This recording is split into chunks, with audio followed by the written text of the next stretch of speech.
Yo,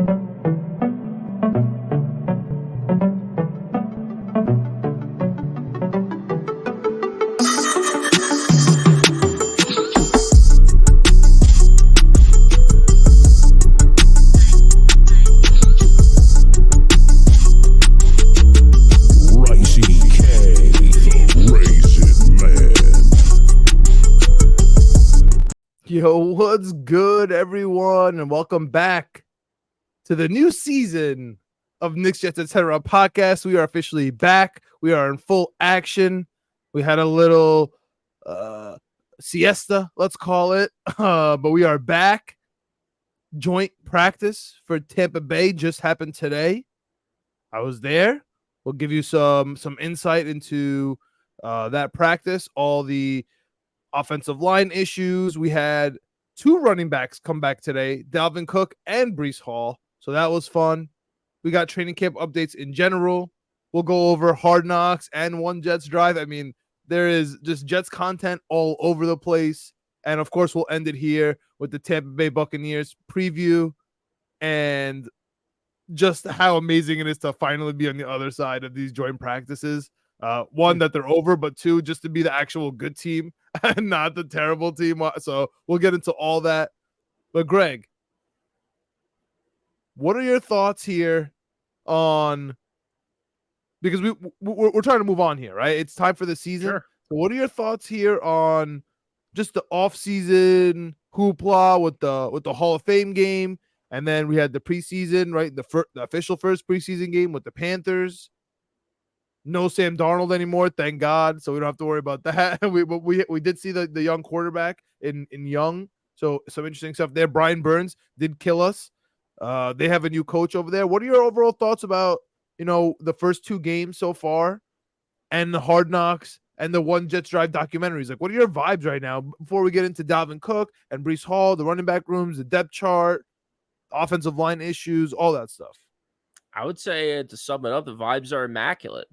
I mean, we're playing great. We're looking good. I think his defense. Shout out Jalen Brunson, bro. Shout out Jalen Brunson. Yeah. I mean, speaking of, he's looking good overseas too. So, I just think that, this team is coming together the way we hoped it would. There are some struggles still, and there's still some things we have to work on over these next 2 weeks before the season starts. But the defense, I think, is picking up where it left off last year, which is all you can ask for because it was a top 5 defense. They look incredible. I mean, Q Will got signed. He's good to go. He looks amazing. Young players, Jermaine Johnson, McDonald, look great, along with tons of veterans who we're seeing in practice, but we're not even seeing play because our backup defensive line, our backup defensive pass rushers are getting after the starting people for the Carolina Panthers. So, I think the defense is rock solid. The offense, I think, has all the weapons you could ask for. You have the quarterback of your dreams. You just need the offensive line to produce. That's the sticking point right now. So, again, a few weeks to work on a few things. AVT's been in and out. We need him healthy. So if he has to miss these next 2 weeks to get healthy, that's fine. Dwayne Brown again, not getting like tons of reps again because he's been injured. So I think these players that you're mentioning together. These players that you're mentioning, Greg, AVT, at least it's not the tricep that's keeping him out. I mean, depending on, if you want to look glass half full, glass half empty, right? Glass half full, at least it's not the tricep that everyone's so afraid of, and it's an ankle. On the other hand, oh my God, it's not now. It's now it's his ankle. What's next, right? For AVT, if you're gonna take that angle of it, for me, I'm fine with it. I think AVT is gonna be fine. I think, to be honest with you, they know what they have in AVT. He's almost a veteran at this point. I know that sounds crazy, but they know he's one of the best guards in the league, obviously on the team. And if they need to, they'll move him to tackle. But first, they want to see what else they have to see where they have to move him. I honestly do think that's part of the equation here. Dwayne Brown, like you mentioned, he's still on the PUP list, so he hasn't got any reps.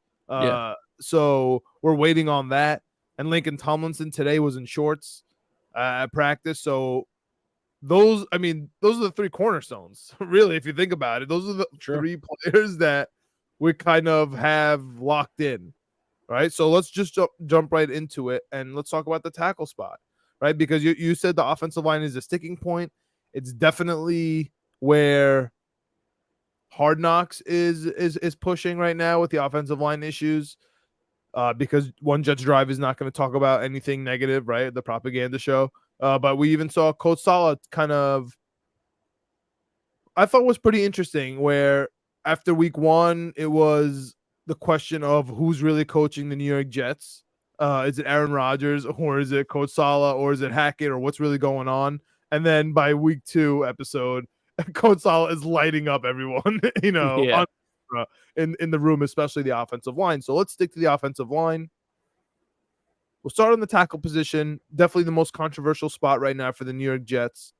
We have Aaron Rodgers talking up Mekhi Becton, trying to get lunch with him, after the last preseason game. So that's fun, right? And then at the same time, Mekhi Becton hasn't played any reps at right tackle yet, which is very interesting. We have the story coming out from his camp during the off season saying that he told the Jets he doesn't want to play right tackle because that's going to cause his knee injury. They didn't care, and he got injured. So this year he hasn't taken any snaps at right tackle, which was very interesting, and we'll table that for a second. He's been getting left tackle backup minutes, reps, however you want to look at it, in training camp. It was really interesting, Coach Bobby Saleh answering that question today about why that's really going on. He mentioned, one, we're not sure that Mekhi Becton can finish a full game. So if Mekhi Becton can't finish a full game, then it's not fair to start him at the starting position because he can't start because he can't finish. That is the first time I actually believed anything coming out of Jets camp about Mekhi Becton. This is actually the first time. That is a very reasonable explanation for why he hasn't started and why they're quote unquote bringing him up to speed. They keep talking about that. He's bringing him up to speed. So I get that. So they said that tomorrow, which is now a canceled joint practice, they're just going to be by themselves on August 17th. Mekhi Becton will be getting live right tackle reps. He's been doing it in a walkthrough, but he's going to get live right tackle reps. Why that's interesting, Greg, is number one, it's not going to be first team reps at left tackle. That's an interesting point in my perspective. Second point, the right tackle position between Billy Turner, who is fighting everybody today at practice, and Max Mitchell, who of course got injured, but also he's not looking that great, if we're being honest with you. So that's interesting. They're going to put him at right. Meanwhile, on the other hand, we have no answer at left tackle yet. Like, there's no answer, right? Dwayne Brown's hurt, and there's no answer. So if Mekhi Becton's not doing that, my question back to you is, what's going to go on at left tackle? What's really going to happen here? Is Mekhi Becton really going to end up starting left? Are they really thinking about him at the right? Are they finagling AVT at the right and maybe just slide Becton in or Dwayne Brown on the left? If either of them are healthy, like whoever's healthy, you just play that day. The question mark here today is continuity, right? Coach Saleh's talking about continuity. Aaron Rodgers you and Aaron Rodgers seem to be aligned with the offensive line, like laissez-faire, take it easy, relax. We have some time to figure it out, but continuity is the issue. So what are your thoughts about left tackle and Mekhi Becton specifically? Yeah, I mean, I think that he hasn't shown that he's able to play a full game, so it makes sense why he's getting backup minutes and backup reps. I think that it seems like everyone's under the impression that Dwayne Brown is just going to hop off the pup list, step right in, and be fine at left tackle. I don't know if that's the case. I get that he's a veteran who's been doing it at a high level for a long time. It's a new system for him. It's a new offense for him. Aaron Rodgers makes a lot of adjustments. He's talked He's coming about off it. a surgery too, Greg. It's as Yeah. if he's like an all-pro coming off an amazing season, all ready to go, and he's just being a veteran, like, I'm too good for training camp. No, he's coming off a surgery, man. Yeah, he's coming off a surgery. He's coming off a pretty decent season for us. You know, we needed him to play, and he stuck through an injury, and he played pretty well. But dude, Laken Tomlinson's kind of concerning me a little bit. Like at left guard, like coming out of San Francisco, he was consistently one of the highest rated guards in the league. You know, he's familiar with Robert Saleh. He's familiar with this team, this culture, which I'm sure he's a great culture fit. I'm sure he's a great, leader in this lineman room, because there's a lot of young guys on this line that need some leadership. And I just don't know if he's not healthy or what's going on with the play. But the play, I was expecting him and AVT to be left guard, right guard, the best guard combo in the league. And it's just not shaping out that way. So there's a lot of question marks, man. There's a lot of question marks all over the field. I don't think that we play Becton at right tackle. I think that if we start the season, I think we have to figure something else at right tackle, because it seems like Becton might get injured again, according to his camp. If he plays right tackle, we don't need that. I'd much rather have a healthy Becton as a backup and left tackle to back up Dwayne Brown, or to start for Dwayne Brown if he's not healthy to go week 1. So, I just think I think we're all concerned, and we're all wishing for this and hoping for that. My biggest concern right now is that Coach Saleh himself said 2 weeks ago that after the Carolina game, he wanted to have a set offensive line ready to go, and we're not there yet. So we're behind schedule, according to him, on where this offensive line needs to be, and we're running out of time. So what's it going to look like week 1? There's just too many moving pieces to know. But the thing that concerns me a little bit is that the pieces that we know are going to be there, Lincoln Tomlinson, Connor McGovern, maybe not. Joe Tittman's playing a lot now. So these pieces aren't playing up. AVT hasn't been putting on a show this preseason. So the pieces that we know we got aren't playing at a high level. So that concerns me to start. And then the pieces that we don't know what we got with, we just don't know. There's too many moving parts. So it's very concerning when you have Aaron Rodgers, this offense that's looking to explode. And we talked about it for years. It starts at the front. Joe Douglas agrees with that. Robert Saleh agrees with that. It starts at the line of scrimmage. It ends at the line of scrimmage. Everything else that happens, doesn't make a difference if the offensive and defensive line aren't getting off the ball and doing what they're supposed to do. So we need it to come together. We need to come together fast. I don't know if it comes together or when it comes together. That's what's concerning. You can say that again, man. I joined practice today with the Tampa Bay Buccaneers, which could possibly be the worst team in the NFL. Like, look out for Winning Picks Weekly when we do our NFL preview. It's definitely one of my bottom 4 teams. They're gonna, besides Vita Vea too on the defensive line, not much there. They killed the Jets. I didn't see Shaq Barrett today, but maybe I missed him. Yeah, there was definitely some reps going around on the Twitter sphere about him, and he just blew right past. Oh, was it Barrett? On one rep. Yeah, it was Barrett. Okay. Well, so that was him out there. Okay,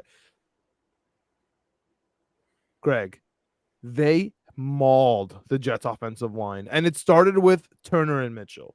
It was impossible for Aaron Rodgers to throw. It really was. And for one part of my brain, I was like, okay, this is good for Aaron Rodgers to see how bad we are at offensive line, so he kind of knows how to adjust. Like he was doing like the underneaths to Michael Carter.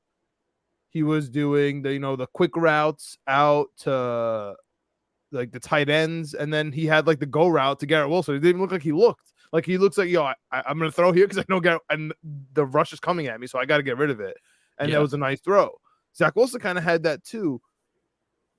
Obviously, I trust Rodgers. I'm kind of glad he's getting these reps. On the other hand, dude, I also think he's realizing he can't go with certain guys. Like this right tackle position with Mitchell or Turner was tough today. Or the left tackle, if those are your 2 tackles, we're gonna have a bad day, right? I don't care who your running back is. I don't care if you have Barry Sanders, right? Yeah. So, on the other hand, I think we are at the, I know it's the season's 26 days away. Our last practice isn't exactly 10 days, right? So I know it feels like it's coming to a close, but it's about at the halfway point of the camp, and the glass half full in me thinks, look, McGovern's gonna be at center. If they need to move Tittman to a guard position, they can, and then they can move AVT to a tackle, and then we have Laken Thompson at left guard, and then we kind of plug in the left tackle with Dwayne Brown until and then we kind of just see what happens there, right? And then Becton will be the backup, and then we got Mitchell and Turner also backing up, the right. Like that's my worst case scenario right now. So that's why I'm not throwing in the towel. And listen, Greg, for the first time in my life, I'm not worried about the quarterback. Like, Yeah. I'm happy that I'm worried about the offensive line. Like, I'm the crazy part is, it's while I was watching a training camp today, it's kind of status quo for me. Like, besides the quarterback thing, right? Of course, we have the Hall of Fame quarterback, and he's one of my favorite quarterbacks of all time. So for me, it's personally unbelievable. And we finally have some stability and some confidence there. I'm not worried about it. I'm not watching every single throw and freaking out, over Zach Wilson or Sanchez or whoever you want, Pennington, doesn't matter. Throw whoever you want in there. Yep. Testaverde, like, I'm Yep. not like staring at every throw. Like, is this it? Can this guy actually win games for me? I know he can. So that feels good. The skill positions are great. But listen, we still have the offensive line issues. We still have our linebacker issues. And God help me today, Greg, it was bad. It was bad on the linebacker spot. And, I mean, listen, the safeties did okay, but still. Like, you could see where, listen, Tampa Bay's quarterbacks are tough. They're Trask and Baker Mayfield, like, it was a tough watch. And our defensive line is the top 5 in the league. Obviously, it's the best unit that we have, and Carl Lawson's not even there. We'll get to that in a second. That's kind of concerning for me that he's a little bit injured right now, but there's so much depth, it doesn't even matter. They were killing Tampa, when they were doing like the 7-on-7s and the 11-on-11s and all that. But Greg, they found the hole. Like, the hole in our defense is the same thing that's going to help our offense. And that's the kind of realization that I was making, right? Because our defensive line is so good that we're rushing the other team, and they have to give it to the running backs. They have to find the underneath routes. They gotta match up the tight end on one of our linebackers, and that's how they were moving the ball. Yep. Right. Shout out to Russell Gage. That was a tough injury. He's out for the season. That was tough to watch. On the other hand, I think that's exactly what the Jets are gonna have to do. Yes, we are going to face unbelievable defensive lines, especially in the first couple of weeks of the season, the first 6 to be specific.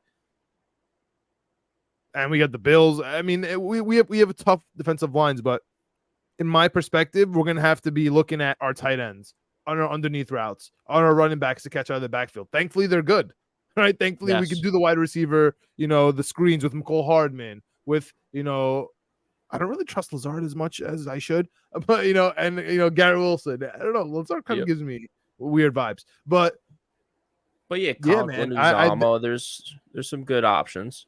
It just feels like that's going to be our issue. Like, it's going to be like what we watch on our offense because of our offensive line struggles, and what we're watching on the defense because other teams are trying to get rid of the ball as fast as possible. It just feels like that's the kind of vibes that I'm going to be getting for this season. CJ Mosley, your boy, I don't know how he dropped the interception today. It was literally in his chest, and it was crazy. DJ Reed dropped the interception, but that was a crazy play. Our cornerbacks are so solid. Yep. Our defensive line is so solid. Our linebackers are just not, and that is our biggest hole. And our offensive line is obviously a big hole here. Yeah. Middle of the field. Like you said, safeties and linebackers. When you're saying that that's our weakest unit or weakest spot on defense, that just, to me, is concerning about the middle of the field. Like, in between those stripes, people are going to be open. People are going to be making plays. They're going to be dinking and dunking, catching the ball and running for another 5-10 yards. And, as good as Sauce and Reed are on the outside, as good as his pass rushes, if you're allowing 5-yard hooks to then run for another 5 or 6 yards, that's going to kill you all day long. So we have to figure out the middle of the field. I think I have a little bit more faith in the safeties than most people. I think the safeties might be able to figure it out with the 3 that we got, but they played well today, honestly, Greg. It's going to be interesting. They played really well today. Jordan Whitehead was actively playing well. He was even getting loud cheers from the coaches. Good. So he was looking good. Amos, I just love his number 0. He's so easy to spot. He was looking okay. And honestly, Tony Adams, he's fine too. We just, I know this sounds insane because once I say this name, people are gonna laugh at me. But we just need that Eric Smith enforcer. Like, we need people to be scared of coming over the middle. I know Eric Smith had a Yeah. lot of tough plays, and he was tough. I don't want Eric Smith back, but I just want him to hit some. I just need them to be scared. Yep. Like Eric Smith is in the middle about to knock your head off. Legally, of course. Of course. But I just need them to be a little scared of the linebacker position. And honestly, people are going to be running on us. Like, we have a lot of pass rushers, like McDonald, but he's not looking too good on the running plays. Apparently, Jermaine Johnson, Yep. I think he's going to pick it up on the running, right? So it just depends. Like, we'll see what happens there. But what's your panic meter? I'm gonna tell you from my perspective, my offensive line panic meter, I would say it's a 6 out of 10 right now. My linebacker concern, it's just not going to change, but it's also at a 6. You know what I mean? Like, right now, I'm just as concerned about the offensive line that I am about the linebackers right now. Even though people tell me linebackers are fine, we don't care, especially in the system. I'm just as concerned because honestly, they both have holes. Like, dude, Sherwood's out there a lot today. Like, I mean, I love Chad Surratt. Is he really going to start? Like, I don't know. We give Quincy Williams a lot of money. Robert like, Saleh loves him. Dude, Robert Saleh loves your boy Chad Surratt. He's fast as hell. I love it. I'm so nothing makes me happier. I'm just these are just my concerns here. Yeah, I think my panic meter, offensive line 5, linebackers 6, rest of the team is a 2. Like, everyone just needs to stay healthy. I've been saying that all off season. You know, just keep doing these joint practices. I love Robert Saleh talking about we're not doing 2 joint practices because the second practice is all about just getting back at the people that got the best deal on the first practice. I love that. We don't need that in our building. We don't care about Tampa Bay, to your point, probably going for worst record in the NFL. Check out Winning Picks Weekly. We'll talk all about that in our NFL NFC preview. Like, we don't need these guys messing our shit up. Like, all right, cool. We had a good joint practice. It's good to see. I think it's good to see the offensive line struggle against another team because it kills the narrative that you see sometimes on Jets Twitter of, well, they're going up against like one of the best, if not the best defensive line. So of course, like, our offensive line is going to look bad. They're going up against these great guys, which I think it's good because I think it helps our offensive line kind of know where they're at when facing top end talent. Because to your point, first 6 weeks, definitely throughout the season, there's some great defensive lines that we're going to be going up against. So it's not to say week in and week out, you know, they're going to have it easier than they do in practice. But seeing that Tampa Bay can give us hell all day long, I think is a good wake-up call and kind of kills the narrative that it's just a good Jets defensive line. It's like, no, teams around the league are having success against our offensive line, so we have to figure this out. Yeah, everyone's gonna kill us. It's not just the Jets defensive line, it's everyone. If Tampa can do it, anyone can do it. Yep.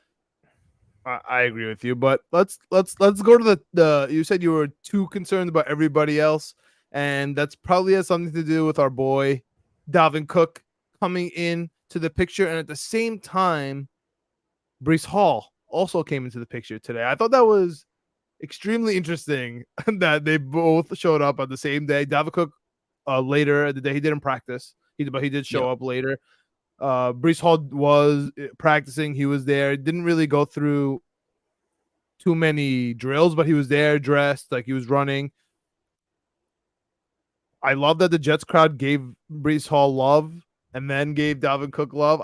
There has to be some animosity somewhere in Breece Hall's brain, even though from our perspective, Aaron Rodgers is literally just creating what he had in Green Bay. So I don't know why anyone could be upset, right? He's getting the 1-2 punch of Aaron Jones and AJ Dillon, and he's hyped, and we should be too. Who shouldn't be hyped is the back end of the running back room, right? There was a couple of running backs out there. I just feel bad for because they have no chance, right? Like Travis Dye, there's no chance. Yeah. Like he's like out there today. I feel bad. Some good tape for another team. Yep. Yeah, like, and it's it was frustrating to watch. Like Crockett was there too. Like it's just no matter how well they do, they don't stand a chance to make this roster, which is it was annoying to watch. Let me ask you this though: how many running backs are the Jets going to actually take into the season, and who's going to be the odd man out now? Because if Breece Hall's off the pup list, so there goes that conspiracy where you're going to start off Breece Hall on the list and save that roster spot. Can he Dalvin go Cook, back or no? There's no chance he goes back. no, that's it. You stay. If you go back, you're like out. That sucks. Yeah. So Breece Hall is good. He's back. Dalvin Cook's on a 1-year deal, so we're not resting him. We're gonna give him every single carry that we can to beat him into the ground. That's just the truth of the matter. 1 year, $8+ million coming out of Aaron Rodgers' pocket, if we're being honest with you. Yeah. Izzy is unbelievable, the running back from Pitt. He's been looking really good. He's a rookie. He's not going anywhere. It doesn't make any sense to get rid of him. We just drafted him, and he looks great. So obviously he's staying on the team. We just talked about Travis Dye. Travis Dye, for me, is guaranteed to be on the practice squad, right? We just got him. And that kind of leaves 2 people in the mix, man. And it feels like there's only going to be one spot. I can't imagine the Jets carrying 4 running backs into the season.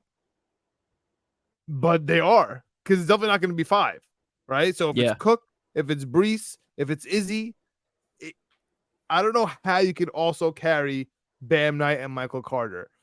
From Michael Carter perspective, and he deserves his props.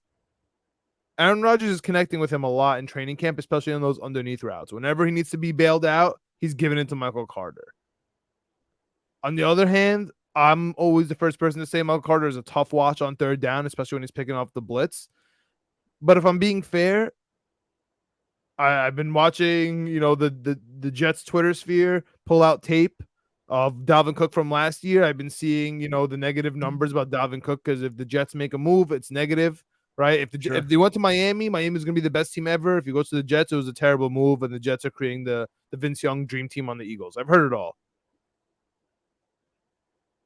But I'm wondering what we're going to do here, man, because in my head, if Michael Carter and Dalvin Cook cannot be on third down to stop the blitz, then it has to be Breece Hall. Are we leaving it Breece Hall? Are we going to trust Bam Knight?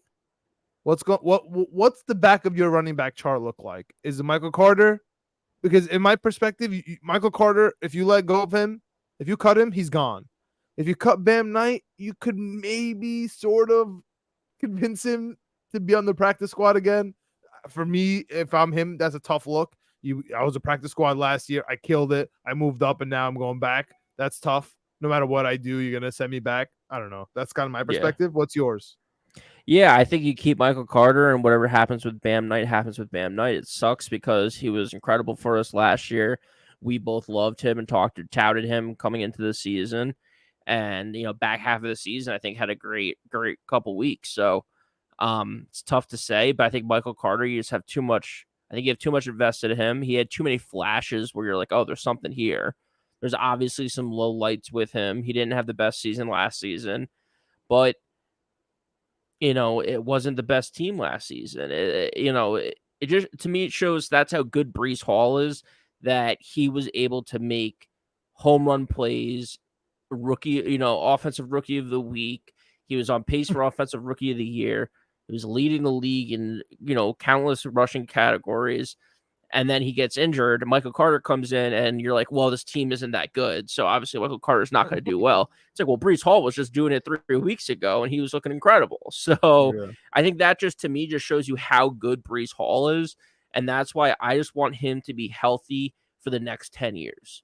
So whatever we have to do, you're saying he's gonna be our third down back, so he's just gonna be in there picking up blitzes and just shoving people and getting hit. Like, that concerns me. But Dalvin Cook, Michael Carter might not be able to do the job. Maybe that's what Breece Hall has to do.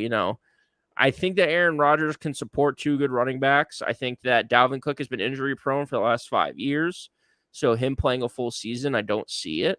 So we have to keep running backs around. I think Michael Carter has had a lot of reps with Aaron Rodgers and this team in this offseason. He's had a lot of chance to learn this offense and learn this playbook where, I'm not saying that Breece Hall hasn't, but Breece Hall's been off to the side doing his own thing, getting healthy, while this team has been working together for the last 2 months. So I think Breece is going to be fine. I think Dalvin Cook's going to be fine. But I think Michael Carter just has a little bit up over him. There's too many flashes from Michael Carter for me to give up on him just yet. For Bam to be a practice squad guy, yeah, probably going to go to another team. Someone's going to pick him up off our practice squad or whatever the situation might be. I don't know if JD can like flip him for a 6th-round pick. Maybe people are talking about trading Michael Carter. I don't know what you're going to get from Michael Carter, or 4th or 5th rounder. It's like, why would we do that? I think too much draft capital, too young still. There's too much upside with him. We saw him do amazing things at North Carolina. So, let's just keep him, see what happens. Yeah, I get that. There's always this, thought in your head to get rid of someone a year too early than a year too late. Yep. I mean, he's a free agent in 2025.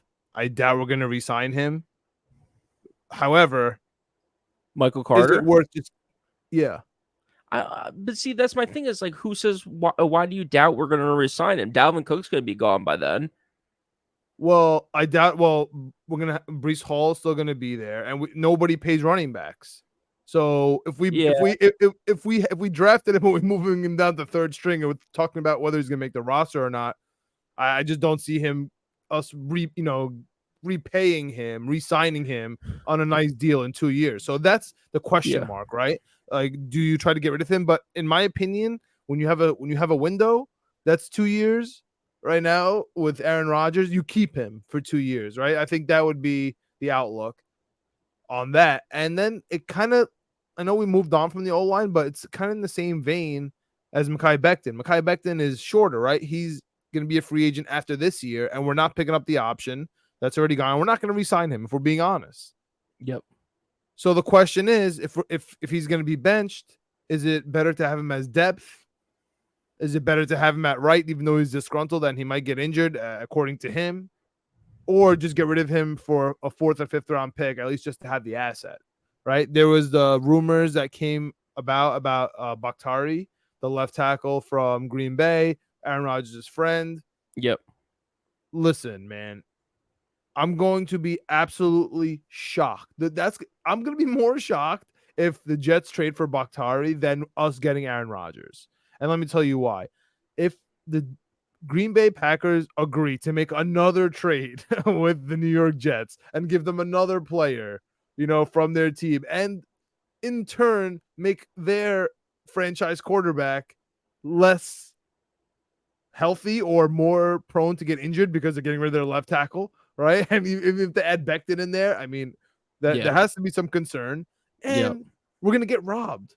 Like, we're going to end up giving a 3rd-round pick to them. So then effectively Green Bay is going to own our 1st-round, our 1st-round pick next year, our 3rd-round pick next year.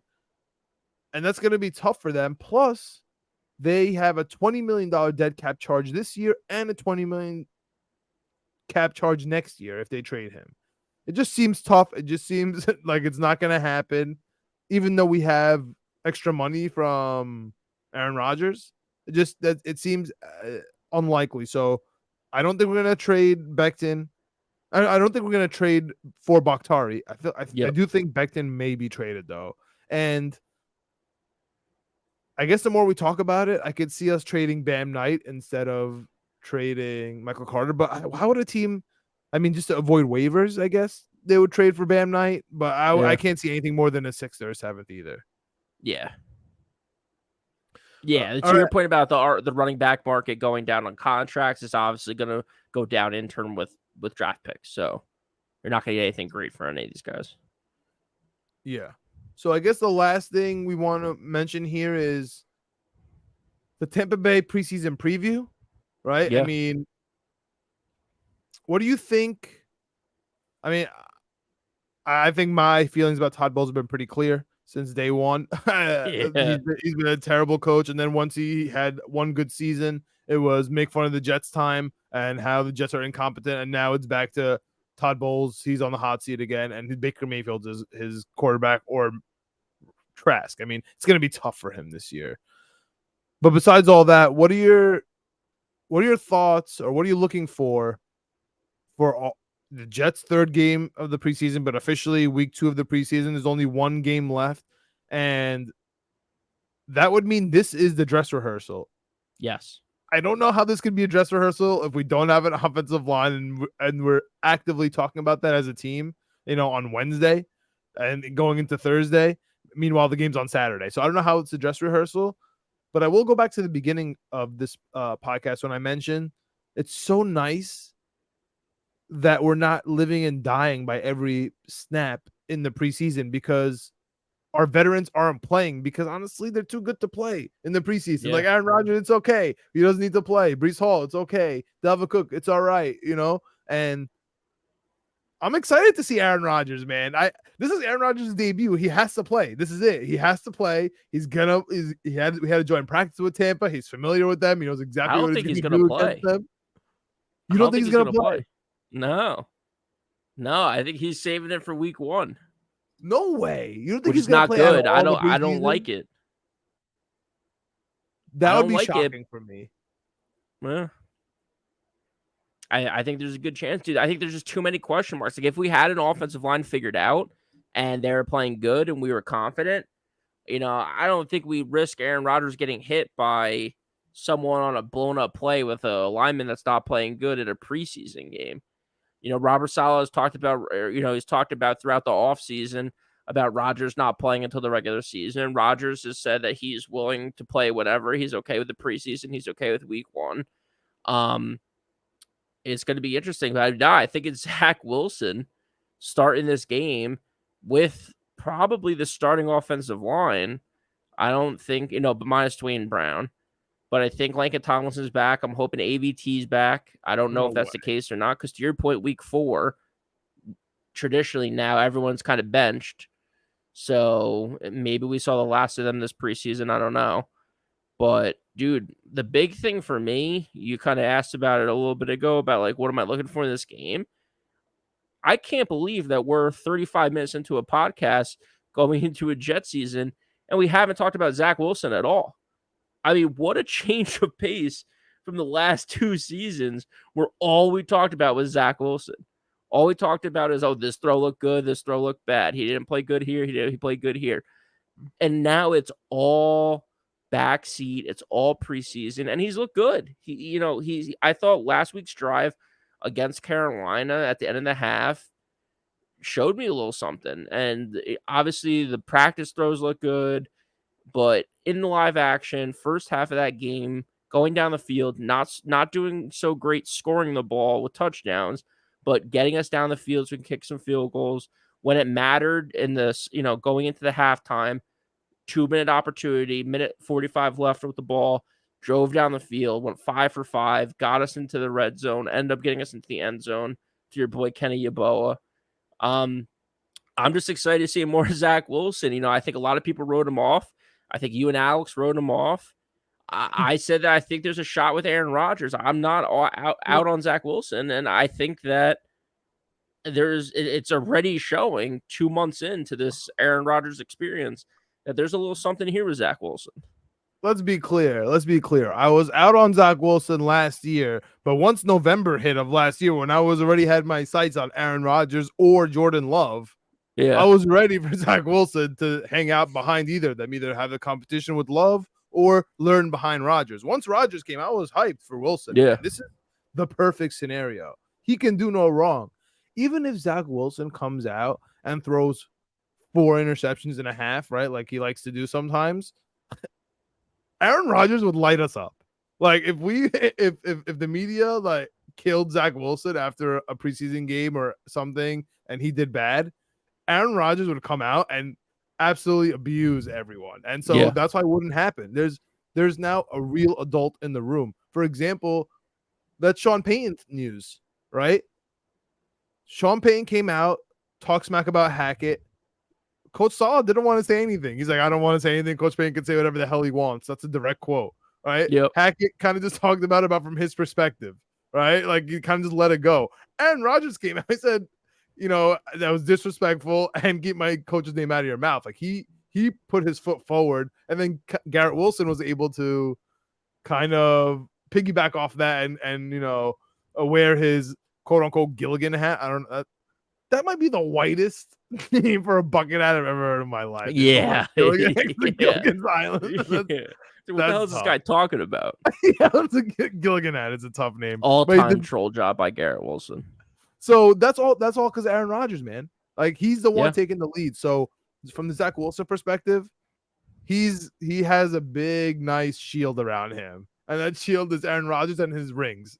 and you can't touch him. So it's good. And his attitude, he was talking to Rob Calabrese, right? Shout out to Long Island. Shout out to East Islip. That attitude is something I never thought I'd see.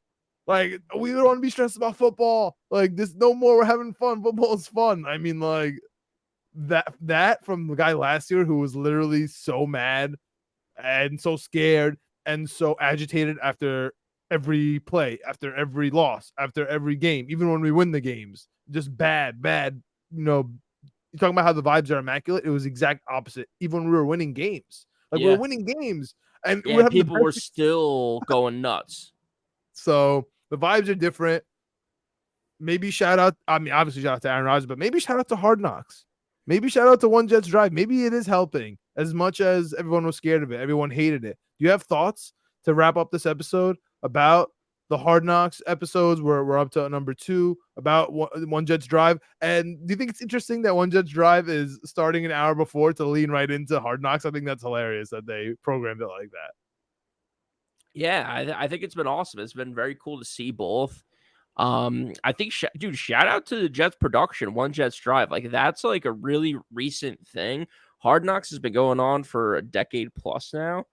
And these guys have turned this media arm of the Jets organization into full throttle. And I think 3 years maybe is when I remember a lot of Jets videos and Jets content, Jets social.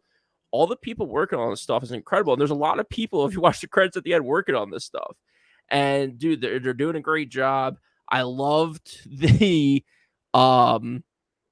Michael Clemens yoga, meditation, whatever you want to call it, stuff going on, because it's just so calm, so relaxing, so peaceful. And then he starts talking. It's the scariest shit I've ever heard. And he's just saying normal stuff, but it's just so scary, man. And then he gets into a fight. Like, who's fighting this guy? He's nuts. I mean, I've loved Michael Clemens from the beginning, but to see him getting some shine and getting some national attention is awesome to see. Listen, if I'm Clemens, I'm fighting everyone because of the size of that yoga mat. You can't get you have this whole facility, you have all these cameras, you have someone coming in, and the mat doesn't even fit his body. It's like literally size of his arm. It's like, what are we doing?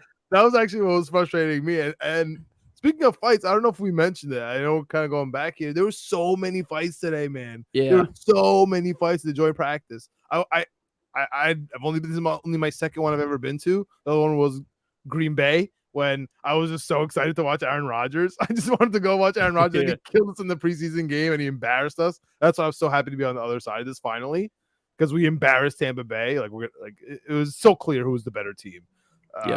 So it is fun being on the other side. But we even had a coach get hurt today, Odin, man. It was chippy out there. It really was with all these fights. But I don't want to fight Clemens, man. And get him a freaking yoga mat, dude. I have a bigger yoga mat than him. Literally in my house, I have a bigger yoga mat than Michael Clemens. Crazy. Yeah, so I mean, I've liked all that stuff. I don't know, do you have any quick thoughts on the Hard Knocks One Jets Drive before we get out of here? I mean, I love them both. Okay, I'm what about happy your boy Method Man stepping up for practice for a little bit? I'm sure you were loving that. Meth, baby. MEF. Yeah, meth. Yeah.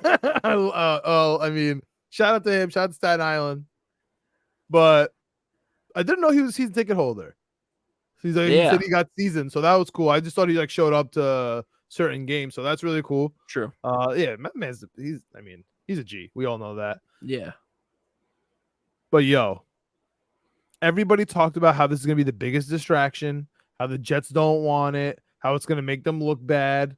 Listen, it is weird watching the camera crew running around practice, and literally every time anything happens, there's literally a big mic that just drops right on top of you. Like, Aaron Rodgers is like walking and he's going to talk to Baker, and it's so funny because everywhere he goes, Zach Wilson literally just follows him. Like, literally, no matter what he does, Zach Wilson's like, oh, he's over there. That's where I'm supposed to be, like, because that's where the quarterback is. So he's just like, oh, so he's going to talk to Baker. He like comes with him.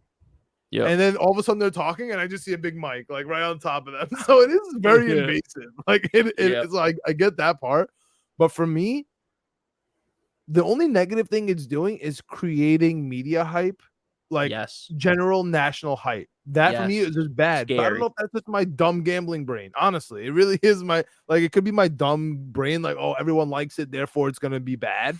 But that's really the only negative here. Everything's been positive. Like, again, my biggest take, I already mentioned it, was how Salah is. It took the narrative from week 1. It feels like from the Hard Knocks episode where he was like the backup coach, and is he really the guy? And it looks like if they do bad, he was going to be the number 1 fall guy and say, "Hey, man, you have everything you need. Look at all these skill positions. You can't do it. Maybe it's you." Yep. Maybe that's, and then go on to week 2, him just abusing the offensive line and then praising his defense. The last thing I want to note is Coach Salah really did not go to the offensive side of the ball today.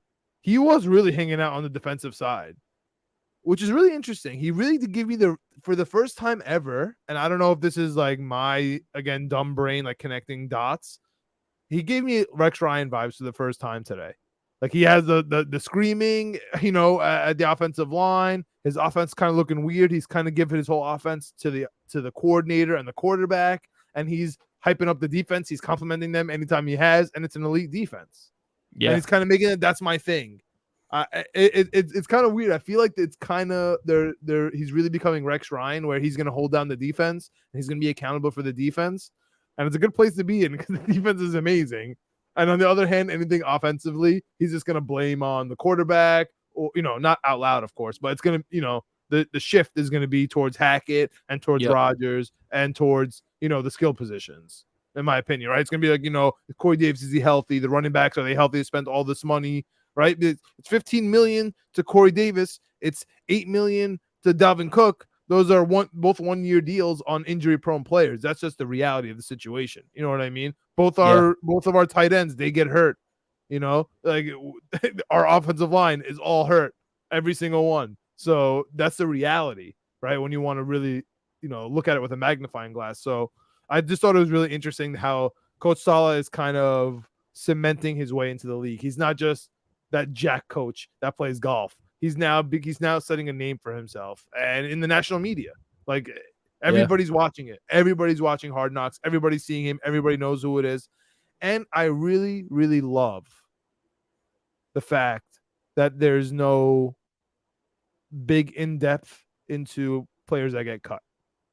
Yes. For 2 reasons. One, because it is inhumane, and I do agree with that take by Coach Salah. But number 2 is because we get so hyped due to how they portray it about these players that get cut. We fall in love with them, and we think they're so much better than they are. Meanwhile, they literally get cut, and we never hear from them again. And maybe they go to 1 or 2 teams, and you're so in love with, like, Andy Isabella, right? Because of, college, and then he goes and he stinks, and then he's like the bubble guy, and you get so excited about these kinds of players.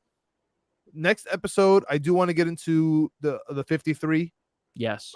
Who you do think is not gonna make it? The QB emergency rule is important here.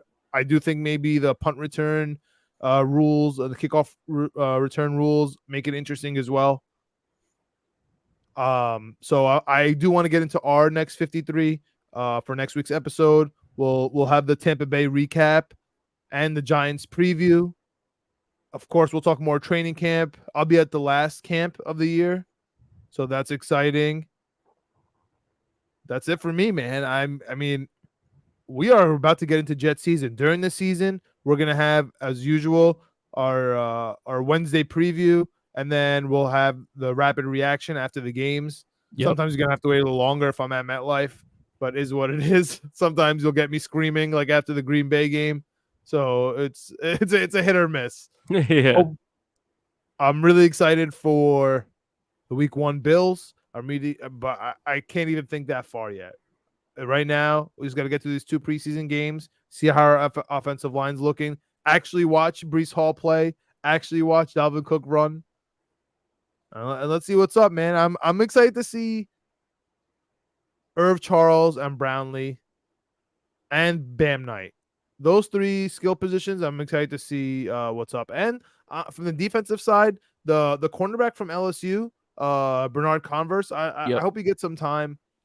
And one guy that's really on my mind is Bryce Hall. I feel like he's the guy that's gonna get traded. So I wonder if we're gonna see Bryce Hall get a lot of hype, this week in preseason, and that's how you get traded, right? You put some good tape on. Someone needs a cornerback, they give you a call. So we'll see how that all works out. Any last words? No, it sounds good, man. Very excited for this season. Everything's going according to plan. Let's keep it going that way. All right.